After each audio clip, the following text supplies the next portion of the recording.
to episode 77 of Late Night Linux, recorded on the 25th of November 2019. I'm Joe, and with me are Phelim. Good evening. Graham. Hello. And Will.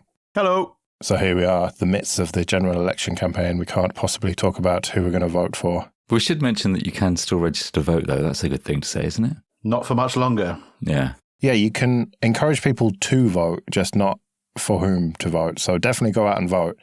Unless you like Brexit, then get fucked. Shit. We're going to get shut down by the Electoral Commission or something. So let's move swiftly on. So, later on we're going to be talking about macOS. macOS on a Linux podcast. Well, Will's been forced to use it for the last 2 weeks. So, we'll see how it compares to Linux. And we'll do KDE Korner as well. But before that, let's do some news and start with some Google stuff. They're going to kill Cloud Print at the end of next year, 2020. I've never used it. Have any of you? Let me just interrupt you there. What is this? Because it sounds like a combination of my two most hated things in technology, the cloud and fucking printers. Is this where like you get DDoSed by an entire data center of PC load letter, or what the fuck is it? Well, basically, if you've got a machine hooked up to a printer via USB that has Chrome on it, you can use Cloud Print from an Android device or whatever, or any other device running Chrome. That's my understanding, at least. You could do it from a Linux machine if you've got Chrome installed and you're signed into your Google account. And I've used it for people with Chromebooks who you couldn't directly at the time connect a printer to their Chromebook, so you'd have to add their account to your account via Cloud Print, and then they could print from your printer. Can they print like from anywhere in the world? Yeah, they could, yeah. Oh my God. I keep sending print jobs to this. Why the fuck is it not printing? Some poor bastard that's a house you're in like 3 weeks ago has got 500 pages of shit everywhere. But for a while, it was the only way you could print with a Chromebook. And I imagine Google wanted it to, the wording for this is very enterprisey as well, in terms of finding a solution within 12 months. And I'm sure they used it. They wanted it in office environments where the printer was managed via their own services. A lot of printers had support built in, which I assume means that they were themselves their own print server, and so they were on your network. You could just discover them and print to them from a Chromebook without having to share via another device. Yeah, I think you're right, although my printer's got it, but it's just like it never worked. Mm. Well, yeah, I was going to say, I can't even get fucking USB printing to work half the time. Yeah. So fuck trying to get it to work over the network, and even over like cloud services, it's just more complication. So, I used to be able to print from Linux, and then I think I updated from 1404 to 1604 and it just broke. But I had a Windows 7 partition on there. So I'd just boot into that and print. That has stopped working most of the time, like randomly it'll print. And so now I use my ancient Mac, which is running like 10.7 Lion or whatever.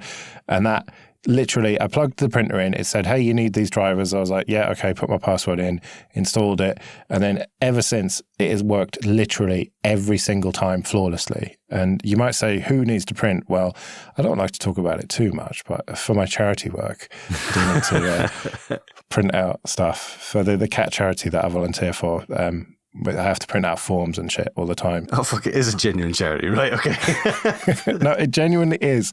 I actually do charity work, so fuck you. Well done, Joe. We're proud of you. Thanks. You sound so sincere. Well, all the money that's resting in my account from that charity work will be going into my new Google bank account next year. Not. It's okay. They won't sell it to advertisers. Tra-la-la-la-la-la. Sure they won't. They'll just give it away. I'm surprised this hasn't happened before. I imagine they'd be very, very careful. But I think generally banking has been crying out for like a Gmail solution. Like what Gmail did to labels and conversations. I would love to have that kind of function in my bank account. I think there is, though. Is that not that Resolute card that came out a while back? Yeah, and I think it is beginning to happen. But I mean, this idea has been around since Gmail, and I don't even suspect that Google's own checking account, which is what this is about, with Citigroup and Stanford Credit Union, so I guess it's US only, it's probably not going to support those services, it's probably just going to be more buy-in to Google's ecosystem. But I do love the idea of a bank account that would at least know when I buy stupid stuff on Amazon, it goes in my stupid stuff category. I think you should definitely check out Revolut and Monzo in the UK because they've been doing this sort of thing for a long time now. I think Monzo, in my opinion, are a little bit ahead of Revolut. But yeah, you can set up sort of virtual savings accounts or virtual pots, I think they call them, inside your current account. And then apply labels and sorting and filtering and limits and things like that. And it's some of the features they've got in there are really impressive. And you're right, it's something that we've been crying out for a long time. And I'm surprised that Google are getting into it so late. I think that Monzo and people like that are far enough ahead now that it won't be a threat. And also, I hope that the normals will sort of view the Google having their financial information as being so bad, so terrible, that they will start to think a bit more about cookies and tracking online and start putting the pieces together in their own minds. Yeah, and I mean, I don't think we've mentioned it, but Google also bought Fitbit. So they've got your menstrual data, they've got your heart data, they've got your what you find exciting data, all linked to your bank account. God, it's terrifying. Yeah, fuck knows what to do with my menstrual data. But Revolut are a shower of bastards, according to articles that came out earlier this year from insiders within the company. So I've got one. I've got a card for using when I'm in America, but I feel a bit bad about using it, having read some of those. And not to mention, it was funny in that article that linked to the fact that Apple credit was giving women far less than men for the same, like in the same family and stuff, for as a credit limit. So they were all talking about the algorithm that's in control, and nobody can control the algorithm and stuff. So sounds great. Do any of you actually think that this Google account will take off? Do you think people will be queuing up to use it? I think it might have more chance if they spelled checking correctly. I was actually going to ask that. What the fuck is a checking account? Is that a current account? Yeah. I believe so, yeah. Okay. For what? Taking checks in? Is that what it is? Or do you constantly keep checking to see if the money's in there? No, it's check, because they spell check as in that old school thing that you used to write on to pay people. They spell that CZECH. Yeah. Oh, no, they spell it CHECK rather than with a Q like we do. And it's very confusing. Fuck. The checks in the mail and all that. Anyway, that's enough Google talk. So Steam's Remote Play Together is out of beta. We now cross to our gaming correspondents, Will and Graham, because this is not flight gear related, so Phelim can't help. No, it is not. So this means that if you've got a Steam game, you can share it with people anywhere in the world. I must admit, I've not tried it, but I've tried a similar thing on the PlayStation Network. It's actually that you can play a two-player game, where you'd normally be sat in the same room with two controllers. And you could play a game like that, basically streaming the game to somebody else's PC somewhere else in the world, and they can play as if they're sat on your couch as the second player. Is it like the old networking games of yore, where the person who's running the server on their local machine has way better lag time and can murder the other person with great ease? I think you're right, unless they add kind of latency locally or at least measure it. Some of those games are going to be very Twitch-based games. But, I mean, it'll be things like cooperative games. Like, I think Overcooked is a good example where you're kind of in a kitchen and you're all cooking food together. And it's quite a good game to play with kids, actually, and stuff. But it's a neat feature. But also, I think, importantly, sets a precedent for Steam and Valve and its streaming technology. This sounds a lot more attractive than Stadia to me, which launched this week, I don't know, recently anyway. The Google's version, which is all running Linux on the back end, but doesn't allow, at least yet, for this game sharing business. So I cannot believe that you pay all that money to subscribe to Stadia and then have to pay $100 for the likes of Red Dead Redemption 2 Ultimate Edition. Madness. Also, I looked at some of the graphics comparisons, and it's not even like top-tier graphics performance. I mean, in terms of the quality of Red Dead Redemption, for example, you're still better off with a high-end GPU back at home, which admittedly is expensive, but I thought the least that Google could do was make it absolute max settings and everything. Yeah, I heard that some of the 4K stuff is upscaled. So they are sending you a 4K stream, but it's basically just upscaled from 1080p. So what's the point of that? Yeah. But it's early days for Stadia. But this does sound cool if you're into games, but I don't know. I'm not, so whatever. So what's this Half-Life Alyx business? Like, I've heard this meme that, like, we've been waiting for Half-Life 3 and now they've sort of delivered it, but not quite. So Half-Life is a game, it's a series of games like Half-Life 1 and 2. Well, there's actually something like 8 different titles, but basically Half-Life 1 and then 2 episodes for Half-Life 2. And people have been waiting for 3 for, I don't know, over a decade, 13 or 15 years. Valve has obviously, this was made by Valve, has started to make a fortune via its Steam platform since then and diversified into all kinds of things and made other successful games as well, things like Portal and Dota. So it really looked like they was never going to revisit the Half-Life franchise. However, it's no secret they've also been really into virtual reality, even though there's lots of hate in the gaming community for it. Valve have really got behind pushing their own hardware and their own platform with Steam VR.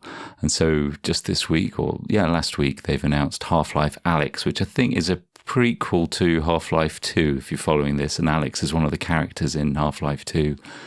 And it's going to be available for Steam VR only as a VR title. And it doesn't mention whether it's going to be Linux, which is surprising because everything they've done so far has been Steam VR has official Linux support, even if it runs quite poorly.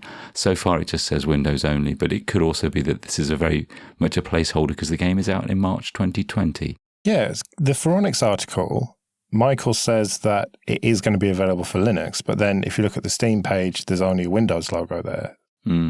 And it could be Proton. I think that's the thing that people won't be sure about. I mean, I'm sure it will work with Proton. And Valve's own kind of demo stuff work well with Linux. So there's no reason why they don't already. And the Source 2 engine and the toolkit that this is all being built with undoubtedly works for Linux. So maybe it's coming after the first release. I don't know. And you've got a VR headset, haven't you? Yeah, I have. I've got the HTC Vive, which was actually developed by Valve and then kind of the IP given to HTC when Oculus was bought by Facebook, so that Valve still had some skin in the VR game. So are you going to buy this then? Yeah, probably. I mean, I do have a Windows machine and play VR in it. And I've said it before. I know loads of people think it's crazy VR, but I just love it. If flat games seem weird to me, and the fact that they can combine this with the Half-Life universe is pretty exciting for me. Fair enough. Well, you'll have to report on it around Easter then when you get it, if they do deliver it on time. So let's talk about the PinePhone. I've ordered this, the Braveheart edition. It is now available, at least as we record. And so this is, we must have talked about the PinePhone loads before. It's aimed at Linux OSs, essentially, mobile Linux OSs. The Braveheart edition is not going to come with an operating system, so you're going to have to flash your own. That's why it's called the Braveheart edition. And it's going to be a little bit rough around the edges generally. But it is looking like it's going to support Ubuntu Touch and post macOS with KDE Plasma Mobile initially. But it's pretty low spec, it's pretty low price. I think after taxes and stuff, it's going to work out at about 150-ish quid. It depends on the import duty. That can be a bit hit and miss, apparently. So, I've bought one, and they say they're going to dispatch in either December or January. So I'm probably thinking mid-January-ish by the time I get it. Yeah, I haven't ordered one. I haven't ordered one either. And I think it's an interesting question when we've all been waiting for a phone like this for so long. I haven't been waiting for one at all. Yeah, use a fucking iPhone so you can just shut up. Yeah, well, I've bought all the daft shite that came out. Like, I had 2 Firefox fucking phones that were useless and like weren't even fit for landfill. I wouldn't disgrace the dump by sending it to them. And I've been farting around with crappy Lineage builds, which are just, I hate doing them because every time you just know it's going to fuck something up or turn into a brick, or you got the wrong version, like you got the 3 and not the 3T. Like I did that once. Thank fuck I was able to get that back to life afterwards. But just stupid stuff like that where you just go, why can't we just install the distro to a phone and Yeah, I didn't buy it either. So I don't know why. I think it's because my phone works and I don't have a spare 150 to just chuck at it. I just wish it was a bit better spec, and then I could kind of warrant getting it. But I'm probably just going to have another phone carcass knocking around that I won't use other than for experimentation. It just seems like a luxury too far. To be honest, if I dropped my phone tomorrow, I'd be happy to switch to it because I don't think the spec is that bad. I mean, because you won't have horrific Java shite on top of it, though. That's the beauty of it. Yeah, but then the app ecosystem for any of the OSs for it aren't great, and the OSs, they're kind of in reasonable shape, but they're not in the sort of daily driver shape yet. So I don't know. I don't think. I couldn't use it, is the bottom line, as my main phone, but I do look forward to playing with it. And I was expecting it to sell out quite quickly because I think it's a fairly limited run, but it hasn't sold out yet after just over a week. So I don't know. It seems that people sort of talk the talk and want a Linux phone, but then realize that the reality is it's going to be a secondary phone, and it's going to have these early adopters testing it and improving it. And maybe the sort of second or third generation will be the one for mainstream use. I don't know, really. No, I think that's exactly what it is. People have experimented with the Linux phones over the last few years. They've had an Ubuntu phone, or they've reflashed with their custom Android builds. And they're aware of the limitations now, and they've probably already settled on a daily driver. And as Graham was saying, it's just a little bit too expensive to have as a toy. Okay, this episode is sponsored by DigitalOcean. Go to do.co/LNL. and get $50 credit with 30 days to use it. DigitalOcean offer VMs, or droplets as they call them, with full root access in data centers all around the world with super fast networking and super fast SSDs. You can use distros like Ubuntu, Fedora, Debian, CentOS, and FreeBSD, or container distros like CoreOS and Fedora Atomic, or you can upload your own custom image. You can either start with one of those distros, or you can just go for a one-click app like WordPress or Discourse or GitLab, and everything's set up for you out of the box. These droplets start from as little as $5 a month, and they have very straightforward pricing that scales with the resources that you want to use. They also have CPU-optimized droplets and memory-optimized droplets, so you can set up exactly the system that you need. They have great backups, and the cloud firewall feature means that you can block traffic before it even gets to your droplet. You can attach block storage or object storage to your droplet, which is very straightforward. And they even have managed Kubernetes if containers is more your thing. So go to do.co/LNL and get you $50 credit. That's do.co/LNL. All right, KDE Korner then. KDE Neon Snapcraft extension. Yeah, so there was already a KDE build content plugin, but they went one better to get a extra set of packages, icons, themes, framework, and it's all shared, so all the snaps can be reduced in size and install much quicker and reuse the same sort of code base for everything. And that was released just there. Now, I haven't tried it because you have to be on the Edge channel to try it, but I'm hoping that it could maybe push snaps in quite a good direction and get people using them far more, especially when there's so many good apps on KDE that maybe some people are put off by the fact that they don't use the libraries, and then they don't use a snap because they think it's each time is going to pull in every KDE library under the sun for each one. So I think it's quite a good move. And I'm kind of hoping it makes some of the snaps that are things like Telegram look a bit better in KDE. I don't know if that's true or not, but I'm hoping for that, because the KDE or the Telegram snap in KDE doesn't look quite right for the file dialogues and stuff. And KDE are hiring an experienced project manager. Yeah, that's right. I think you put this one in, Graham. Yeah, perfect Linux jobs, Linux jobs in general are difficult, especially when you're outside of the kind of clique or community. And I think any opportunity to work on something you love is, just give it some exposure. So this is a project coordinator for KDE, which sounds like an awesome job to me. You've got to support the KDE goals process through organising meetings, coordination and progress reporting, help plan, organise and facilitate development sprints, that kind of thing. And the qualifications seem quite modest. Couple of years of experience in project management, but they seem very open, and the KDE team, I'm sure, are very embracing of people who are enthusiastic and want to get involved. And it isn't a full-time 40-hour-a-week job either. I think they say it's only 15 hours negotiable, and it's a per hour that they're willing to pay as well. So, I mean, that could really help somebody out who's also doing some other work too. So Yeah, and it's work from home. You could squeeze this into your schedule, Phelim. Yeah, I definitely could. I would definitely be the best person to get involved with project management. Mr. Get it in just before the deadline, every fucking project. Oh God, why didn't I do it weeks ago? On to a bit of admin then. And first of all, thank you everyone for supporting us on PayPal and Patreon. It's very much appreciated. And if you want to join those people, go to latenightlinux.com/support. There's various ways there. And if you want to get in contact, latenightlinux.com/contact. And I should mention that I was on Linux Lads recently, Season 3, Episode 5, that was released on Sunday, a couple of days ago, probably as you're listening to this. And that was good fun. So I'll have a link to that in the show notes. And on said episode, I talked a bit about FOSS Live. So I'm not guaranteeing that I'm going to do it in 2020, but I'm thinking about it. The time has come to start thinking about it. And it has come to my attention that the Harrison pub where we usually do this is open earlier than in previous years. Well, this year, it was open from lunchtime onwards, and I only found that out a few weeks before when I was just double checking that it hadn't shut down or whatever. It's a great venue you picked.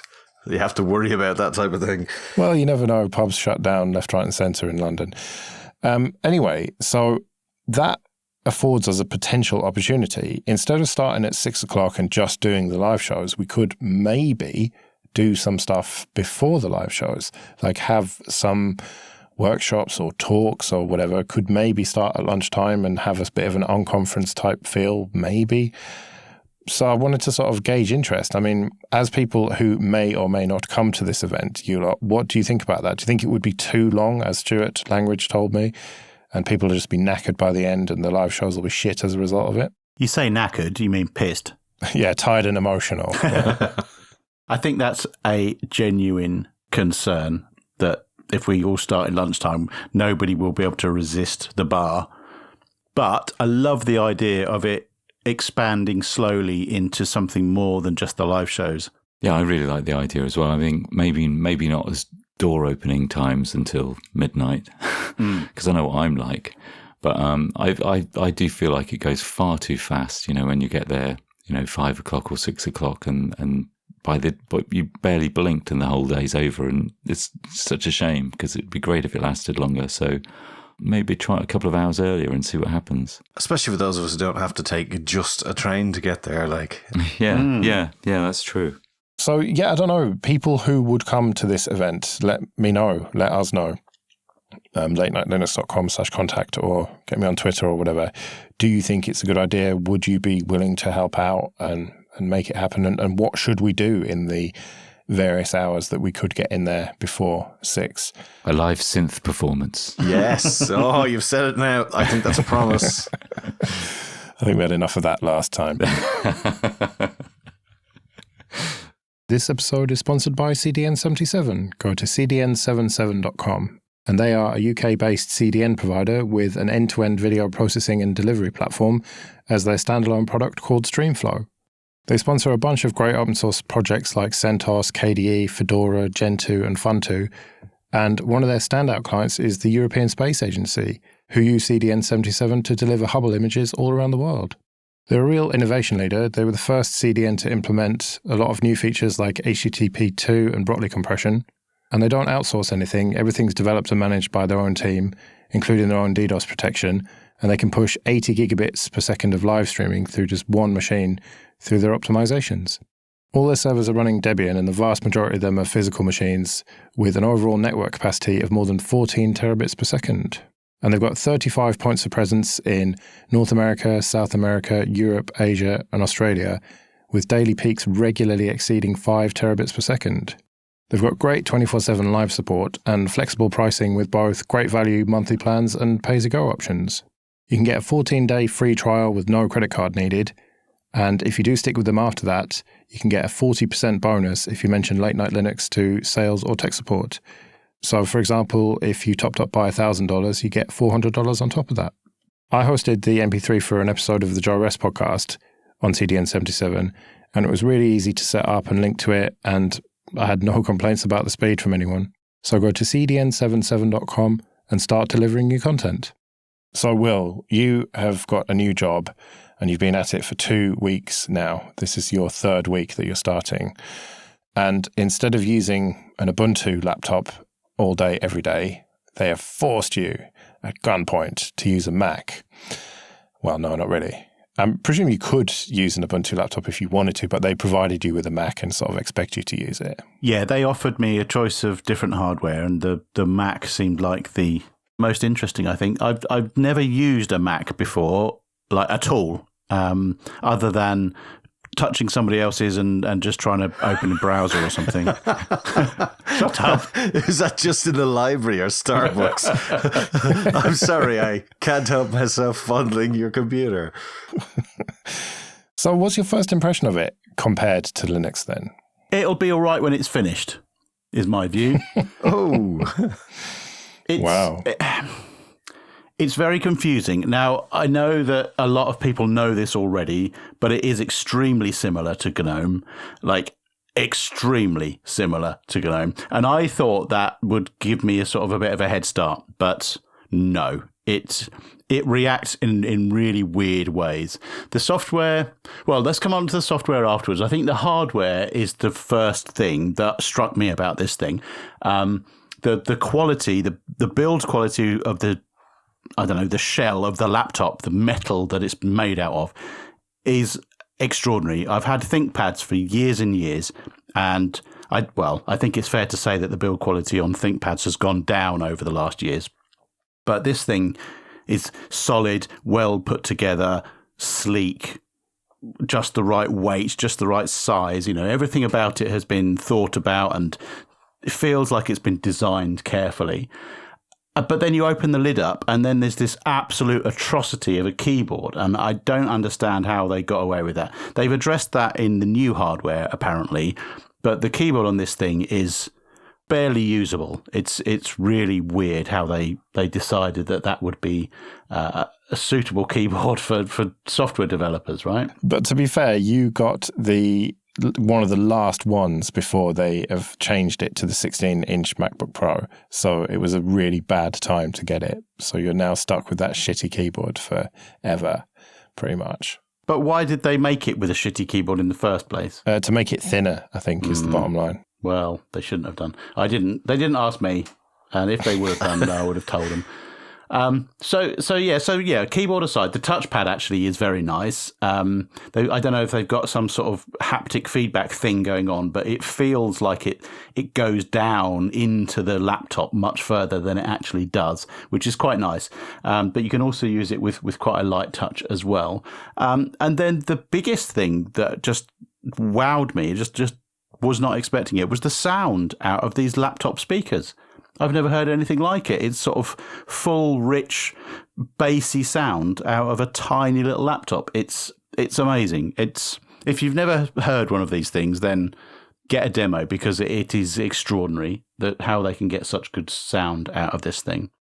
So software-wise then, being similar to GNOME, is it really that similar? That's not my understanding of it, although I don't have that much experience with Macs. Well, it appears to me that one is a clone of the other and depends on which way you look at things. But I think it's extremely similar. Where it falls down is window management. macOS window management is atrocious.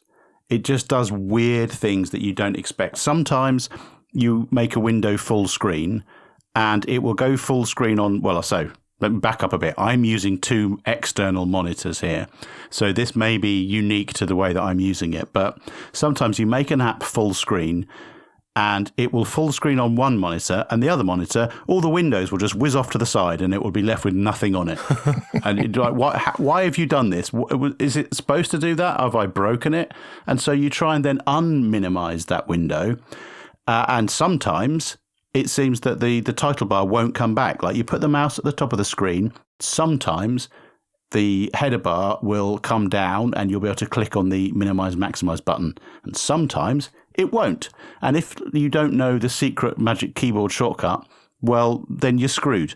The only way I found out to get around it was to kill it until I learned the secret magic shortcut. And it doesn't do tiling windows. So, in GNOME, you drag it to the top and it full screens, you drag it to the side and it half screens. It doesn't do any of that. And GNOME has done this for, 7 years, 8 years, forever. I'm amazed that that Mac doesn't do this out of the box. I've had to buy a $10 app to let me do it. And in fact, that's the general story of me using Mac, is that I try to make it work in the way that I expect it to work. So am I at fault here? Perhaps. But equally, Apple have got a lot to learn about making a decent window manager. Can't believe we waited this long to do this segment. This is so good. I'm enjoying this so much. So, Graham, you've got a fair bit of experience with macOS. Is this kind of ringing true to you? I think everything Will says is true. It's very interesting hearing his perspective on it as a GNOME user coming to macOS, like with fresh eyes. Because I've used it for a long time, on and off. It's not my daily driver, but I use it every week and used to use it at work. There are things I think he's right, and I guess I just kind of mentally sidestep those things like you do on the Linux desktop for other quirks. Not wanting to be devil's advocate, but I think macOS gets certain things right, and I think they've also Apple's really neglected it over the last few years. I mean, things like the bug with the dual displays is just unforgivable when you're spending that kind of money on the hardware. But what I do like the magic touchpad integration with the OS, the subtle things like the acceleration of the pointer, and the inertia in the two-finger scroll, they always nail that. It's the same with the font kerning. Font kerning has always been a big thing since Jobs, made it so in the 80s. But I really like the way things are rendered, and Retina graphics themselves scale really well. Totally agree with window management. I think it's because designers loves to have stuff in full screen. I use something called Spectacle, which basically turns the screen into a tiling window manager. A lot of innovation could have come from the Linux desktop. I've talked about Quicksilver before, kind of turning into the search. And at the end of the day, it's just a portal to your apps, and it's probably as powerful as the apps that you have to use. Things I like from macOS that I'd like to see on a Linux desktop are things like the notification tab on the far right that you can drag in. And of course, the main reason why I use it is for audio, and the audio, even though it's super powerful and flexible, you don't get presented with any of that complexity. It usually just works. Yeah, I totally agree with the audio side of things. It just does a better job of handling multiple input and output devices and remembering the choices that you've made and making intelligent choices about which one it should switch to at which time. That stuff all just works. And the other thing that I was impressed with was the app story overall. You can see that with snaps and Flatpaks and AppImage that Linux is going down this same route. But Apple, I think, have really done a good job of this.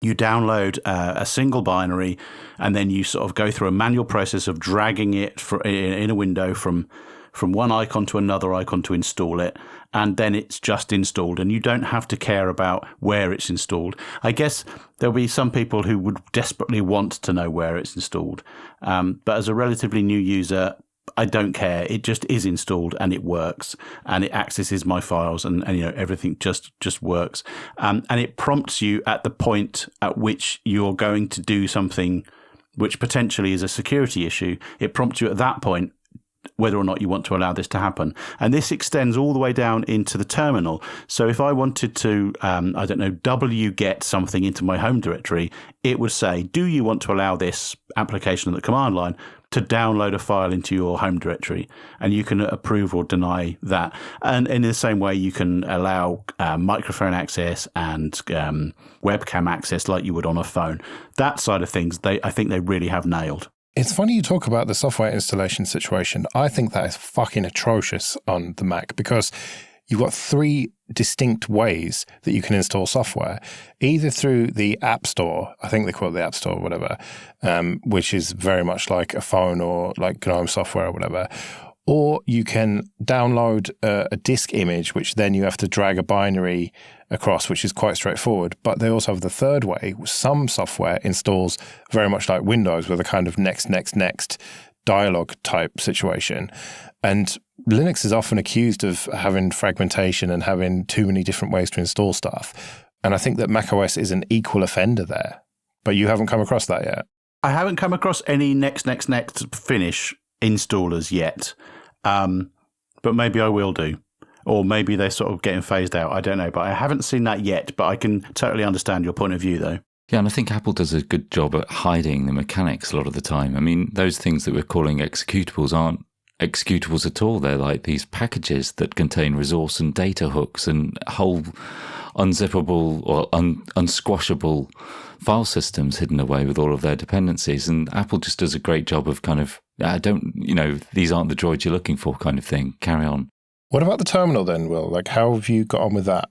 I don't feel quite as down with the terminal as I did on Ubuntu yet, but I'm getting there. I installed a third-party terminal emulator called iTerm, which does everything that I wanted it to do. The built-in one was okay, but this one just had a few more tricks up its sleeve and let me do tiling within the terminal itself, which was quite nice. But generally, it's behaving exactly as you would expect. Am I right in thinking that they've switched away from Bash in the latest version of macOS? Yeah, I think they use Zush now. Is that right? Yeah, which would confuse me because it's slightly different. There's just a few little things that are not the same as Bash. I think Bash is still installed, but yeah. Ah, right. And all the cool kids are using ZSH. I always pronounce things different to you guys. ZSH, I bet that's what it is. Probably, yeah. So do you think you're going to get used to working on a Mac then? Well, I will do, but at the point at which I'm used to it, I will have reconfigured it or installed third-party applications to make it work the way that it should work in my head, but which means the same as GNOME. And I'm getting pretty close to that now. The window management was the big one, but I'm happy with that now. The terminal I'm getting used to. Everything else is just, icing on the cake at this point.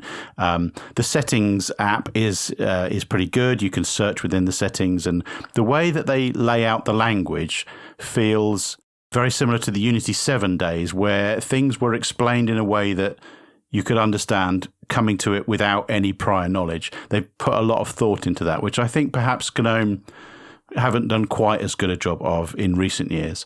But yeah, generally, I will get used to it, and it's fine. And if you use Linux, then you can probably use a Mac. But I think the Linux desktops are better. Well, speaking of, you've got a pretty nice laptop that's got Ubuntu still running on it. Have you found yourself using that at all? I've forced myself not to. I did use it a couple of times when I needed to get into some SSH sessions where my keys were on my original laptop and I hadn't copied them over. And it felt like an old pair of slippers. I was just in and busy and functioning straight away. I think I have lost some time, not inconsiderable amount of time, to Googling how do I do ... on a Mac. And there are lots of results from people asking exactly the same questions. So I don't think I'm alone in struggling to understand the intricacies of it. And yeah, of course, GNOME feels like a comfy old pair of shoes. Often you will find people would say that operating system like macOS will get out of your way to allow you to get work done. Do you find that it actually does that, or do you find that you spend more time sort of trying to do things because you're technical in a technical way, or have you discovered that you're going to use it completely differently in the future? Yeah, I certainly use it differently than I used to. Sorry, the screensaver kicked on as soon as I started talking, and I was worried that it had stopped doing something, but it hasn't. Everything's fine. I'm leaving that in because that's a good fucking... Fucking yes. Yeah, I definitely do use it differently. I try not to care about how things work, just that they do work. But the point of getting out of your way, it frustrates me. The dock doesn't always appear first time. The window management, is just baffling at the best of times. So it may well try and get out of the way, but I find that it's very difficult to get it back in the way when you actually want to get it to do something. Maybe I'll get used to that over the next sort of few months or so, but I don't know. It's more frustrating than I would have expected. is part of the frustration that you can't just shout at the team who are making it? No, I don't think so. I'm trying to be objective and use it as other people would do it and treat myself the same as everybody else. I want it purple. No, that came from higher than Will. Let's be real on that. What about the fact that when you close an application, it keeps fucking running on the dock? Is that the same in GNOME and stuff? I don't know. No, that is different. It only took me a few seconds to get used to that, though. It does the same thing that Unity did, where you get the little dot in the dock so that you know that it's still running, and you can right-click on that and quit it from there. But the sort of apps that I'm running, I would expect to stay running when I'd close them. So, Spotify, for example, right? You close the window, you expect it to keep running. Things don't integrate into the icon bar bit at the top right, as much as I would have expected. Telegram does. Spotify, I don't think does, which is a bit weird because it does on Ubuntu and on Linux. So, yeah, it's a bit confusing, but I think you quickly get used to that. You know the way Jobs was famous for saying people were holding the phone incorrectly. Therefore, there's this sort of overarching sort of we'll tell you how to use your computer. Do you worry that on the next version that comes out, you're going to have to relearn all this again? Oh, I hope not. I don't think I will. It's too late for me. I'll just install Ubuntu in a virtual machine and be done with it. Excellent. This has been very rewarding. All right, well, we'd better get out of here then. We'll be back in a couple of weeks when I might be talking about the Chromebook that I got today, but we'll see. Until then, I've been Joe. I've been Phelim. I've been Graham. And I've been Will. See you later.